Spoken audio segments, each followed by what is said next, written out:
Do you think that this is just a redo? Basically, we're back to where we were 2 weeks ago and forget the election? Well, no, I think the election, we don't know what the outcome is. All we know for sure is it's going to be challenged. It'll probably be many weeks before you know the final result. But I think the most significant thing that came out of the election was, I think, the repudiation of the left. I have publicly stated I voted for Vice President Biden. I think we need a change. But I think that the election, as close as it is, because of people's unhappiness with law and order, and the violence we're seeing in the streets, and the fear of the socialists co-opting Vice President Biden. And I think those are legitimate concerns.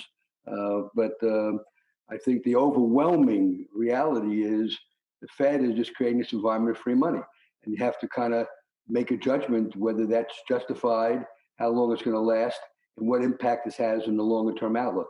So I think right now we're in an environment where stocks are clearly the only viable asset class that makes sense. The volatility stems from the fact that the machines dominate the market. I get a call from one of my brokers last week when the market was heading down, and they say at 32 something or other, these machines come in to sell it. Well, what the hell? They were buying at 35.50. Now they're selling at 3,200. I mean, it's a different world than I've grown up in.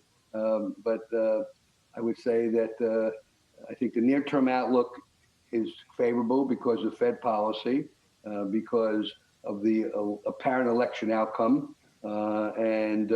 I think that we will get, if necessary, we will get a stimulus bill. And I think we'll get good news on the vaccine for the virus. I've been of that view for a while. Longer term, I probably have a dissenting view than Wall Street because I'm of the concern as to who pays for the party when the party is over. This nation was founded 244 years ago. It took 244 years to go from no national debt to 21 trillion. That number is going up $3 or $4 trillion a year. Now, I think it's necessary now, given the virus situation, but there's a long-term consequence to what's going on. There's just too much debt in the system. And I think ultimately there'll be a problem.